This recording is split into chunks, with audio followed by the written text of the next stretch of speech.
নমস্কাৰ মোৰ নাম Rekiba Fidi welcome back to my Rekiba Fidi YouTube channel তো গাইজ যোৱাকালি মই এটা ভিডিঅ' আপলোড কৰিছিলোঁ এডিআৰই এক্সামৰ যিখন এনসাৰ শিটখন এখন কেনেকৈ ফিল আপ কৰিব লাগে হেনেকুৱা এটা ভিডিঅ' আপলোড কৰিছিলোঁ আৰু সেই ভিডিঅ'টো প্ৰায় 63000 মান ল'ৰা ছোৱালীয়ে সেই ভিডিঅ'টো চাইছে সকলোৱে ভাল ৰেছপন্স দিছে আৰু সকলোৱে হয়তো বুজিও পাইছে চাগে যে কেনেকৈ আমি এনসাৰ শিটখন ফিল আপ কৰিব লাগে একদম ধুনীয়াকৈ বুজাই দিছোঁ সেইটো ভিডিঅ'ত যদিহে এবাৰ চোৱা নাই চাব বহুত ধুনীয়াকৈ বুজাই দিয়া আছে আৰু এই যিটো ভিডিঅ'টো এইটো ভিডিঅ'ত কেনেকৈ আমি এক্সামটো দিব লাগে মোৰ যিখিনি অভিজ্ঞতা আছে মই এক্সাম দিয়া যিখিনি অভিজ্ঞতা আছে সেইখিনি তোমালোকক কৈ দিম যে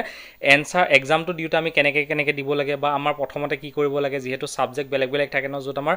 ৰিজনিং আমাৰ কি আছে এবাৰ সিলেবাছত আছে সোশ্যাল ষ্টাডিজ আছে জেনেৰেল সায়েন্স জেনেৰেল নলেজৰ আছে logical reasoning mental ability general mathematics আৰু ইংলিশ এইকেইটা সাবজেক্টৰ ভিতৰত আমাৰ কোৱেশ্চন আহিব যেহেতু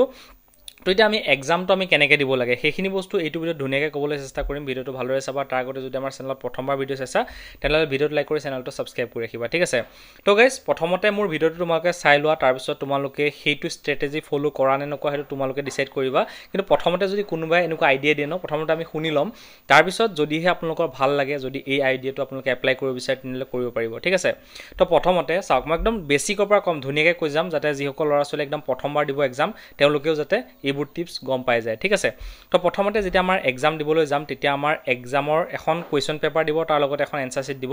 যিখন এনসাৰ শিট আমি কেনেকৈ ফিল আপ কৰিব লাগে তাৰ ওপৰত অলৰেডি মই এটা ভিডিঅ' আপলোড কৰিছোঁ যিটো ভিডিঅ' যদি চোৱা নাই এবাৰ চাব তাৰপিছতে এই যি দুটা বস্তু দিব আমি প্ৰথমতে টিপছ এটা কৰিব পাৰোঁ তো প্ৰথমতে আমি এটা কাম কৰিব লাগিব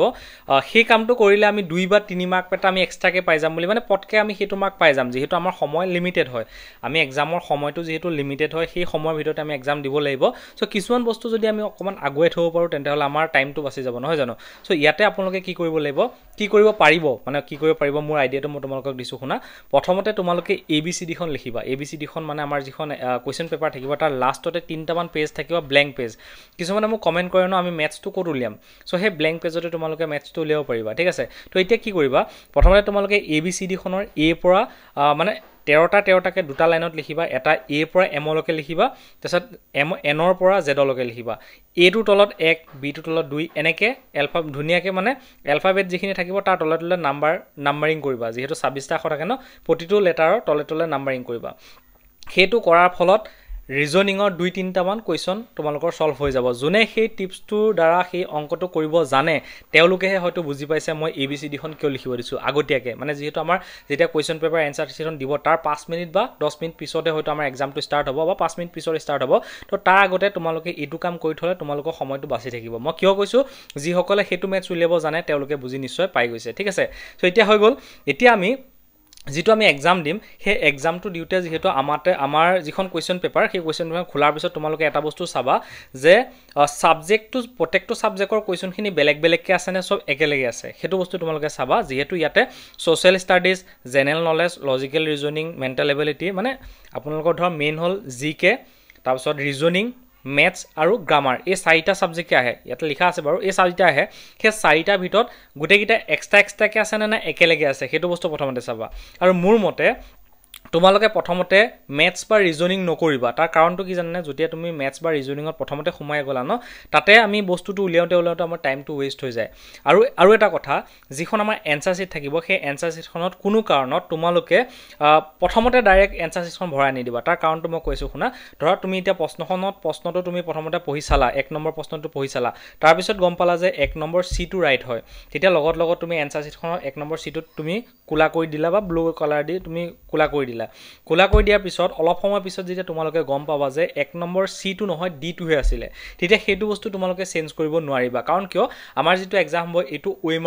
ওএমআৰ বেস এক্সাম হ'ব মানে আমি লিখিব লাগে এখন পেপাৰত দিব লাগে যদি হেতু সিবিটি এক্সাম হলতেন যদি কম্পিউটাৰত হলতেন তেতিয়া আমি হেতু চেঞ্জ কৰিব পাৰিলোহেতেন কিন্তু এতিয়া যেহেতু আমাৰ ওএমআৰ সিটত আমি ভৰাব লাগে হেতু আমি চেঞ্জ কৰিব নোৱাৰিম আৰু কিবা কাৰণত যদিহে আপুনি এবাৰো এই ওএমআৰ সিটৰ মানে এবিসিডি ভিতৰত যিকোনো এটা যদি আপুনি অলপ মানুহ যদি আপুনি পেনে আগ দি দিলে তাৰ পিছত যদি আপুনি বেলেগ এটা দিয়ে তেন্তে সেই কোৱেশ্চনটো আপোনালোকৰ ৰিজেক্ট হৈ যাব বা হেতু মাৰ্ক তোমালোকে নোপোৱা সেই কাৰণে মোৰ মতে তোমালোকে কি কৰিবা প্ৰথমতে কোৱেশ্চনটো পঢ়িবা প্ৰশ্নখনত তোমালোকে প্ৰশ্নটো পঢ়িবা প্ৰথমতে মানে কোনো কাৰণত তুমি এনসাৰ শিটত নকৰিবা যিহেতু আমাৰ এক্সামটো যিমান সময় নাথাকক কিয় এক্সামটো শেষ হোৱাৰ 10 মিনিটৰ আগত এটা বেল মাৰে সেই বেল মৰা সময়খিনিৰ পিছতো তুমি এই এনসাৰ শিটখন ফিল আপ কৰিব পাৰিবা তাৰ বাবে আমি কি কৰিব লাগিব প্ৰথমতে আমাৰ যিখন প্ৰশ্ন কাকত আছে সেই প্ৰশ্ন কাকতখনতে আমি চিন এটা দি থৈ যাব পাৰিম মানে আমি ইয়াতে যদি ডাইৰেক্ট আমি এনেকৈ এনসাৰ শিট মানে এনসাৰ শিটত আমি দি গ'লো তাতো এটা প্ৰব্লেম হ'ব পাৰে যেহেতু আমাৰ আগত বহাটো পিছত বহাটোৱে চাই হয়তো আমাৰ পৰা কপি পেষ্ট কৰি দিব পাৰে সো সেইকাৰণে আমি কি কৰিম যিখন আমাৰ প্ৰশ্ন কাকত থাকিব প্ৰশ্ন কাকত ধৰক মই 1 নম্বৰ প্ৰশ্নটো পঢ়িলো 1 নম্বৰ বি টো ধৰক ৰাইট মই কি কৰিম পেনটো দি খালি বি টোত একদম ফুট এটা দি থৈ যাম যাতে মই পিছত চালে যাতে ধৰিব পাৰো যে বি টো আছিল মানে পটক মই চাই পেলাই যাতে ভৰাব পাৰো হেনেকুৱাকে মই ফুট এটা দি থৈ যাম তাত থাকি বেছি মই শুদ্ধ চিন দি নিদু বা শুদ্ধ গুল চিন দি নিদু যাতে আগত বহাটোৱে পিছত বহাটোৱে যাতে দেখা নাপায় এনেকুৱাকে দিব লাগে কাৰণ মই কিয় কৈছো আগত বহা পিছত বহাটো যেহেতু আমাৰ এই যিটো এক্সামটো এটো কম্পিটিটিভ এক্সাম হয় ইয়াতে পোষ্ট লিমিটেড হয় মানে পোষ্টৰ সংখ্যা লিমিটেড হয় ক্যান্ডিডেট কিমান আছে দেখিছে 11 লাখ ক্যান্ডিডেট হয় পোষ্টৰ সংখ্যা ইমানে আছে সেই কাৰণে যদি আমি আগতক বা পিছতক দেখাই পেলাই যাও যদি ধৰি ললো মোৰখিনি সি সেম কৰিলা তাৰ বাদে তুমি সি যদি এক্সট্ৰাকে কেটামান কৰিলে সি চাকৰিটো পাই যাব মই নাপাম কাৰণ কিয় এইটো স্কুলৰ এক্সাম নহয় স্কুলৰ এক্সামত আমি মোৰ আগতেও লেটাৰ পাওক পিছৰটোৱে পাওক মইও পাও লেটাৰ তিনটা সমানে লেটাৰ পালে কাৰো একো আহে নাযায় কিন্তু এই যিটো এক্সামটো এটো কম্পিটিটিভ এক্সাম হয় ইয়াতে যদি তোমাৰ আগতে বেছি নম্বৰ পালে সি চাকৰি পাব তুমি নাপাবা সেই কাৰণে ইয়াতে মোৰ মতে তোমালোকে শেয়াৰ কৰাটো নকৰাটোৱে বেষ্ট হ'ব বুলি মই ভাবো ঠিক আছে কি কৰিবা প্ৰশ্নখনত তোমালোকে এনেকৈ এটা দাগ এটা দি গুছি গলা প্ৰথমতে ধৰি লোৱা তুমি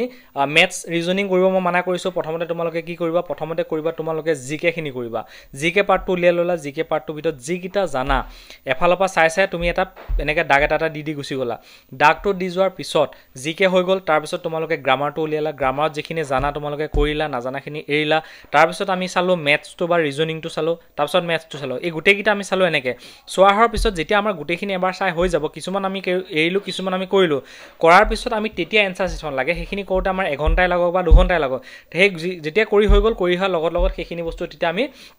যিখন আমাৰ ওএমআৰ শিট আছে সেই ওএমআৰ শিটত ধুনিয়াকে আমি কুলা কৰি পেলাই গুছি গলো তাৰ পিছত চাম যে মই কোনখিনি নকৰিলো তেতিয়া আকৌ মই প্ৰশ্নখনত চাম যে মই কোনখিনি কৰা নাই তেতিয়া আকৌ প্ৰথম পৰা মই চাই আহিম যে যিখিনি কৰা নাই সেইখিনি মই কৰি আহিছো যিখিনি নাই পৰা সেইখিনি এৰি থৈ আহি আছো যেহেতু নেগেটিভ মাৰ্কিং আছে কাৰণে চাই ল'ব লাগিব তো ওপৰপা চাই আহি আছো যিখিনি পাৰো কৰিছো যিখিনি নাই পৰা এৰিলো যিখিনি কৰিলো নেক্সট টাইমত সেইখিনি আকৌ মই এনসাৰ শিটত ধুনিয়াকে ভৰাই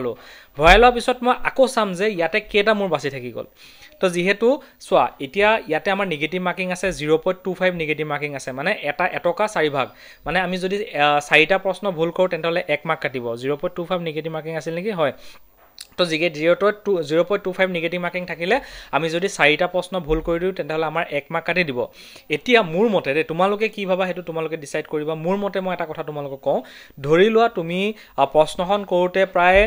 10টা কোৱেশ্চন ৰখি গল লাষ্ট টাইম সেই 10টা কোৱেশ্চনৰ ভিতৰত যদিহে তুমি একো নাজানা সেই 10টা কোৱেশ্চন যদি তুমি সেই 10টা কোৱেশ্চনত তুমি ধৰা মানে অকমান আইডিয়া কৰি পেলাই মানে মাৰি দিলা গুটে 10টা তেনে মাৰি দিলা মানে কমপ্লিট কৰি দিলা 10টা সেই 10টা কোৱেশ্চনৰ ভিতৰত ধৰি লোৱা তুমি 4টা শুদ্ধ হল 6টা ভুল হৈ গল তুমি মাৰ্ক কিমান পাবা মই কৈছো শুনা 10টাত 4টা শুদ্ধ হল 6টা ভুল হল 6টা ভুল হোৱাৰ কাৰণে আমাৰ কিমান মাৰ্ক কাটা যাব যেহেতু মানে 4টা ভুল হলে এক কাটে ন 6টা ভুল হোৱাৰ কাৰণে আমাৰ 1.5 মাৰ্ক কাটা যাব 1.5 মাৰ্ক কাটা যাব আৰু আমি পাম কিমান 4টা শুদ্ধ হলে 4 মাৰ্ক পালো তাৰ পৰা 1.5 মাৰ্ক গুছি গল থাকিল কিমান যেটো মাৰ্ক থাকিব সেইটোৱে আমি পালো তথাপিতো আমি এটা লাভত আছো নহয় জানো কাৰণ কিয় যদি আমাৰ 0.50 হয় তেন মানে দুটা প্ৰশ্ন ভুল কৰিলে এটা কাটা হেতেন তেতিয়া আমি মানে কৰিলে আমাৰ লছ হ'ব যদি আমি মানে 0.25 থাকা কাৰণে যদি 4টা ভুল হলে এক কাটে তেতিয়া ইমানটা আমি ভয় খাবলগীয়া নাই কিন্তু তথাপিতো আৰু ইয়াত এটা কথা আছে যদি ধৰি লোৱা তুমি ইয়াতে যেহেতু 150টা প্ৰশ্ন আহিব সেই 150টা প্ৰশ্নৰ ভিতৰত ধৰি তুমি ধৰা 70টা মানে কৈছা বাকিখিনি কৰাই নাই গুটেখিনি যদি টুক্কা মাৰি দিয়া তাত কিন্তু ৰিস্ক আছে হেতু কথাও তোমালোকে মনত ৰাখিবা আৰু এটা কথা আহি যাব যদি ইয়াত তুমি মানে প্ৰায় ভালকে গুটেখিনি কৰিবলৈ যদি চেষ্টাও নকৰা তথাপিতো প্ৰবলেম আছে কাৰণ কাট অফ বেছি যাব ক্যান্ডিডেট বেছি হয় মাৰ্ক বেছি জুনে পাব তাকে চাকৰি দিব পোষ্ট লিমিটেড হয় সেইখিনি কথাও আমি চাব লাগিব ঠিক আছে তো মই আশা কৰো তোমালোকে এক্সামটো কেনেকৈ দিব লাগে নিশ্চয় তোমালোকে বুজি পাই গলা আৰু তোমালোকে যিবোৰ ম্যাথছ কৰা পেপাৰৰ কথা কিছুমানে মোক কৈ আছে তো ম্যাথছটো তোমালোকে যিখন প্ৰশ্ন কাকত আছে সেই প্ৰশ্ন কাকতৰ যেটো লাষ্ট পেজ হয় তাতে প্ৰায় 3টা 4টা মান পেজ আছে সেই তাতে তোমালোকে ধুনিয়াকে ম্যাথছটো তাতে উলিয়াব পাৰিবা ঠিক আছে আৰু এটা কথা তোমালোকে এডাল কাট পেন্সিল লৈ যাবা এডাল ৰবাৰ লৈ যাবা তাৰ লগতে তোমালোকে দুটা পেন লৈ যাবা সেম লাগে হেতু মোৰ মতে ব্ল্যাক লৈ গলে বেছি ভাল হয় তোমাৰ ব্ল্যাক কালাৰ দুটা পেন লৈ যাবা সেম ব্ৰ্যান্ডৰ যাতে দুইটা আৰু এনেকুৱা নহয় যে নতুন পেন লৈ নাযাবা অলপ ইউজ কৰি ঘৰত লাগিলে ব্ল্যাঙ্ক পেজ এখন আনি অলপ লিখি পেলে যাতে অলপ ইউজ কৰি লৈ যা যাতে তাত লিখাত প্ৰবলেম নহয় ঠিক আছে সো সেইকিটা বস্তু তোমালোকে ফলো কৰিলে তোমালোকৰ এক্সামটো বহুত বেছি ভাল হ'ব মই যিখিনি কথা কলো নিশ্চয় তোমালোকে বুজি পালা আৰু কেনেকুৱা লাগিলে কমেন্টটা কৰিলে মোৰ ভাল লাগিব কাৰণ তোমালোকে কমেন্টবোৰ আহিলে মোৰ নিজকে মোটিভেট কৰো আৰু এনেকুৱা ধৰণৰ ভিডিও আগলৈ দি যাবলৈ সদায় চেষ্টা কৰে যদিহে আপোনালোকে এডিআৰই বা অসম পুলিচ বা আন পোষ্টত যদিহে তোমালোকে এপ্লাই কৰিছা তাৰ বাবে আমাৰ টিমে কিছুমান নোট প্ৰিপেয়াৰ কৰিছে যত প্ৰতিটো সাবজেক্টৰ বিষয়ে ডিটেইলি এখন ই-বুক আছে যত অসমীয়া আৰু ইংলিশ মাধ্যমত ধুনিয়াকে কনসেপ্ট ক্লিয়াৰ কৰি বুজোৱা আছে তাৰ পিছতে এমসিকিউ বেস নোটো আছে তাৰ লগতে যেটো আমাৰ এডিআৰই এক্সাম হবলৈ গৈছে তাৰ বাবে স্পেশালি এখন ই-বুক বনোৱা হৈছে সেইখনো তাৰ লগতে থাকিব তাৰ লগতে টেষ্ট সিৰিজও এড কৰা হৈছে মানে যেটো এক্সাম হবলৈ গৈছে সেই এক্সামত কেনেকে প্ৰশ্নখন আহিব কেনেকুৱা প্ৰশ্ন আহিব পাৰে হেনেকুৱাকে 16টা টেষ্ট সিৰিজ এড কৰা হৈছে সেই গুটেকিটা টেষ্ট সিৰিজ ইয়াতে এড কৰা হৈছে এই গুটেখিনি একলগ কৰি এটা কোৰ্স হিচাপে তোমালোকক দিয়া হৈছে বেলেগে অকল টেষ্ট সিৰিজটো 400 500 তাত থেকে বেছি কৈও সেল কৰি আছে কিন্তু আমি এই গুটেখিনি মানে সাবজেক্ট ওয়াইজ নোট প্ৰত্যেকটো সাবজেক্টৰ এখন ই-বুক এডিআৰই বুক তাৰ লগতে টেষ্ট সিৰিজ এই গুটেখিনি মিলাই 499 ত কেৱল আপোনালোকক দি আছো তো যদি বাই কৰিব বিচাৰে ভিডিওৰ ডেসক্ৰিপচনত মই লিংকটো দি দিছো তাত ক্লিক কৰি তোমালোকে এই বুকখন বাই কৰিব পাৰিবা তো এইখন এখন ই-বুক হয় পিডিএফ ফৰমেটত তোমালোকে পাবা কিন্তু এইখন ফিজিক্যাল বুক নহয় মই তোমালোকক আগতে কৰিছো মোৰ যদি ভিডিওটো ভাল লাগিলে ভিডিওটো লাইক কৰি চেনেলটো সাবস্ক্ৰাইব কৰিবা ভিডিও চাবলৈ ধন্যবাদ জয় হিন্দ